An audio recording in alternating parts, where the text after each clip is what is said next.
Hello दोस्तों, कैसे हैं आप लोग? आशा है आप लोग बहुत अच्छे होंगे। दोस्तों, मेरा नाम अमृता सिन्हा है और आप देख रहे हैं मेरा चैनल लाइफ़स्टाइल हमारी। तो ये देखिए, एक झलक है मुंबई के बाज़ार की, बोरीवली। एक दफ़ा हम लोग गए थे तो वहाँ का एक क्लिप मैं आपको दिखा रही हूँ।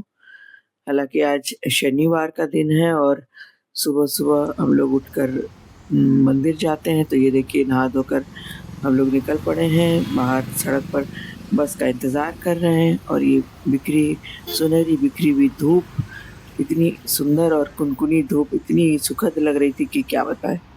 और मुंबई में भी इन दिनों हल्की-हल्की ठंड सुबह लगती है, तो इसमें ये धूप बहुत ही दिल को अच्छी लगती है, मन को बड़ा सुकून पहुँचाती है। तो ये देखिए, अब बस आ गई थी और हम लोग सवार हो गए बस में। बस अब मिनटों में हम लोग अब हनुमान मंदिर पहुँच जाएँगे। बस बहुत कब जल्दी ही हनुमान मंदिर पहुँच गए हम लोग और वहाँ पूजा-पाठ करने के बाद फिर से वो यहाँ पे बस का इंतज़ार करने लगे हैं कि वापसी की जो बस है, वो मिल जाए। बस 5 से 10 मिनट ही इंतज़ार करना पड़ता है, बस मिल जाती है और हम घर पहुँच जाते हैं। तो ये देखिए मंदिर की एक झलक आप भी देखिए। बस से जब हम नीचे उतरे तो वहीं पास में दिखा एक ठेले वाले के पास बहुत बढ़िया नींबू था, तो हमने ये नींबू खरीद लिया। सोचा आज खट्टे-मीठे अचार डालूँगी। तो नींबू दिखा रही हूँ मैं, ये देखिए कितने ताज़े नींबू हैं।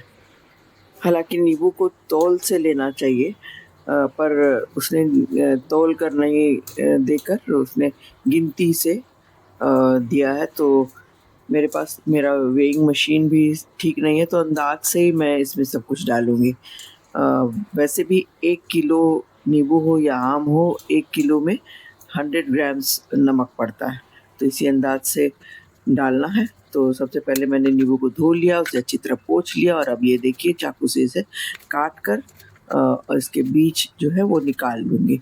छोटे टुकड़ों में ही काट रही हूँ, क्योंकि जब भी खाना होता है तो बड़े टुकड़ों को लेकर के फिर उसे काटना होता है, तो इस झंझट से बचने के लिए शुरुआत में ही छोटे टुकड़े कर लिया है। तो देखने में भी खूबसूरत लग रहा है और बस अभी इनको काट कर के बोयाम में सूखे बोयाम में डाल देना है। बस काटते समय ये ध्यान रखना है कि पानी बिल्कुल ना लगे, इसके आस-पास पानी हो भी ना, नहीं तो फिर अचार के खराब होने का डर होता है। ये देखिए बोयाम है काँच का बरनी और इसे पहले से ही मैंने धो-पोंछ कर रख लिया था। हालाँकि आप चाहें तो इसे हींग का धुआँ भी दे सकते हैं, तो वो भी बड़ा अच्छा रहता है। तो इसमें एक सुगंध भी बनी रहती है। तो ये नींबू सारे डाल कर के मैं अंदाज़ से नमक डाल दे रही हूँ। तो जितने नींबू थे उसे उसमें मुझे लगा 3 टेबल स्पून अगर नमक डाला जाए तो इनफ हो जाएगा। तो इसी तरह से मैंने अंदाज़ से नमक डाल दिया इसमें और साथ ही अब हल्दी भी डाल दूँगी। तो ये नमक और हल्दी डाल कर के करीब-करीब 10 दिन इस नींबू के अचार को रख देना और बीच-बीच में इसको अच्छी तरह मिला देना इसी तरह से, हिला कर के और नीचे-ऊपर जो नींबू के टुकड़े टुकड़े हैं वो अच्छी तरह से मिलते रहें, तो इससे क्या होगा कि गलने में आसानी होगी। और ये देखिए हल्दी डाल दे रही हूँ और बस अब इसे एक कोने में रख दूँगी और रोज़ इसको एक नियम से इसे इसी तरह से हिला कर के नीचे का नींबू ऊपर, ऊपर का नीचे नींबू हो जाए, ताकि जो नमक है एक साथ सबको मिले और इसके बाद फिर इसे छोड़ देना है। तो ये देखिए अब करीब-करीब 15 दिन के बाद का जो नींबू है उसको मैं अब आपको दिखाऊँगी।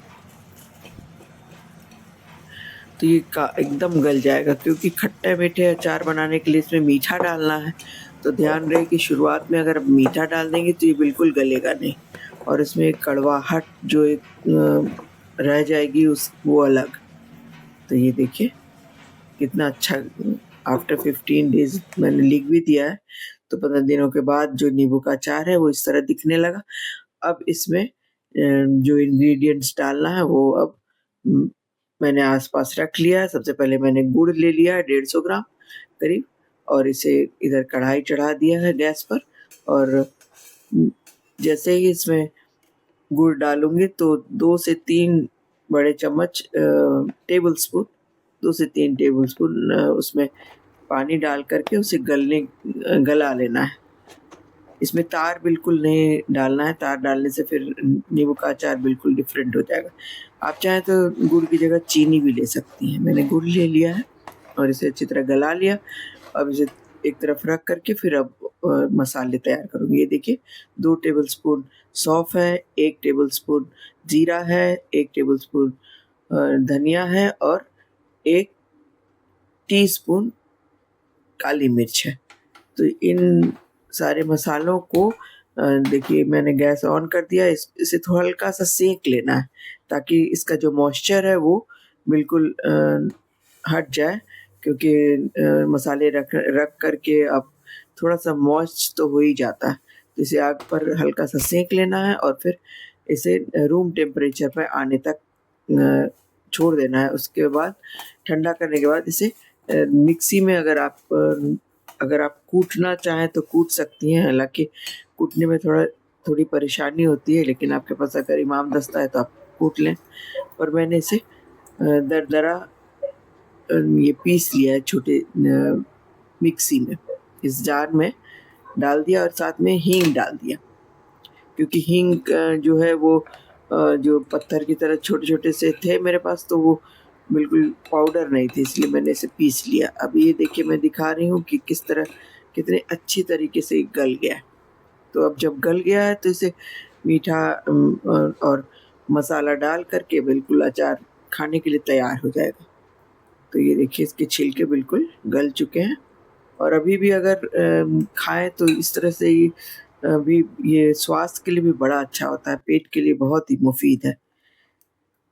सिर्फ़ अगर नींबू और नमक और हल्दी भी आप डाल कर के रख दें तो वो बहुत अच्छा होता है। ये देखिए दरदरा मसाला मैंने अब डाल दिया है गुड़ में और इसे मिला लूँगी और उसके बाद 1 टेबलस्पून इसमें काला नमक और 1 टेबलस्पून कश्मीरी लाल मिर्च डालूँगी।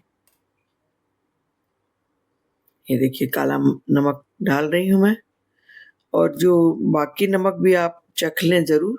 और ये देखिए कश्मीरी मिर्च। तो इस तरह गुड़ में सारे मसाले अच्छी तरह उसको मिला ले रही हूँ और अभी गैस ऑन ही है। तो जब ये अच्छी तरह से मिल जाएँगे तो अब इसमें ये देखिए बहुत अच्छी तरह से मिल गए, तो अब इसके बाद अब नींबू इसमें डाल देना है। ये देखिए नींबू डालने के बाद इसकी सूरत ऐसी हो जाती है, कितना खूबसूरत लग रहा है देखने में। खाने में भी उतना ही स्वादिष्ट लगता है। ख़ासकर आप अगर पराठे के साथ खाएँ, स्टफ़्ड पराठे हों या सिंपल पराठे भी हों, तो बहुत अगर आपको खट्टा-मीठा अचार अच्छा लगता है तो बेशक बहुत अच्छा लगेगा और ये टिकता भी है। इसे फ्रिज में रखने की ज़रूरत नहीं है, आप आराम से इसे बाहर रख सकती हैं और ये बिल्कुल सही रहेगा, बिल्कुल ख़राब नहीं होता है। तब ये देखिए ऑफ़ कर दिया मैंने, इसे ठंडा करके फिर से बरनी में वापस डाल दिया है। हालाँकि इसके लिए छोटा डब्बा चाहिए, तो उसे साफ़ करके मैंने रखा है, थोड़ा सूख जाए फिर इसे ट्रांसफ़र कर दूँगी छोटे बयाम में। तो ये आज मेरा काम पूरा हुआ। इसके बाद फिर लंच-वंच हो गया, फिर थोड़ा आराम करने के बाद हम लोग शाम को फिर से साउथ मुंबई की तरफ निकले। ये देखिए हम लोग पहुँचे हैं all products baked in would. ये बड़ा ख़ास ईरानी बेकरी है, बहुत ही पुराना, ये आपको देखने से मालूम पड़ता होगा।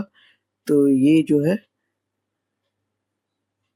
बेकरी लोग बहुत पसंद करते हैं, बिल्कुल ताज़ा सब कुछ मिलता है, ब्रेड वग़ैरह और बहुत पुराना भी है। तो यहाँ जाने से बड़ा ये सब कुछ पुरानी तस्वीरें, पुराने इनके जो इक्विपमेंट्स भी कुछ हैं बहुत रखे हुए। वहीं पास में एक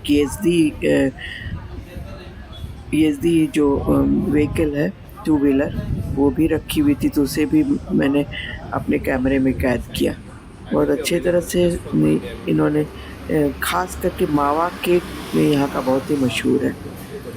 और भी बहुत है, ऑलिव हर्ब्स और जाने क्या-क्या, बहुत तरह-तरह के आप लें तो।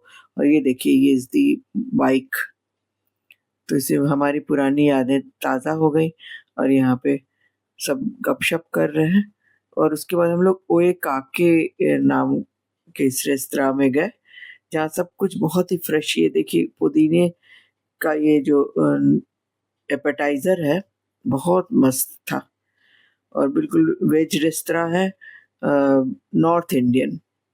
तो इनका जो सेटअप है वो भी बहुत अच्छा था, तो बड़ा मज़ा आया। यहाँ का जो खाना भी है वो आपको अगर पंजाबी खाना पसंद है तो यहाँ ज़रूर जाना चाहिए। तो छोटा-सा रेस्तरां ही है और हमारा डिनर आखिरी में हमें ये गरम-गरम जलेबी परोसी गई जो बहुत मज़ेदार थी। ये देखिए वो एक आके। तो बताइएगा दोस्तों आज का ये वीडियो आपको कैसा लगा? अच्छा लगा हो तो आप लाइक ज़रूर कीजिएगा और सब अगर नए हैं मेरे चैनल पे तो सब्सक्राइब भी कीजिएगा। तो बस ये खाना खा पी कर अब हम देखिए लौट रहे हैं वापस।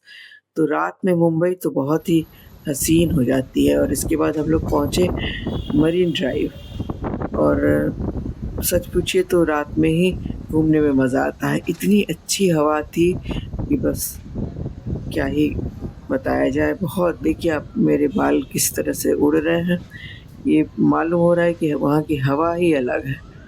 आप जब भी मुंबई आएँ तो मरीन ड्राइव में कुछ समय ज़रूर बिताएँ, बहुत मज़ा आता है यहाँ पे। तो मुंबई वासियों के लिए तो ये ख़ास है, जब भी साउथ मुंबई गए तो समंदर की एक झलक और ये इन हवाओं की छुअन बहुत मज़ेदार लगती है, बहुत ही सुकून मिलता है। तो खाना खा पी कर थोड़ा-सा वॉक भी हो गया और मौसम का जायज़ा भी हमें मिल गया, बहुत अच्छा लगा। कुल मिलाकर बहुत अच्छा दिन बीता हमारा और बस अब रात बहुत हो गई है तो अब हम लौटने लगे।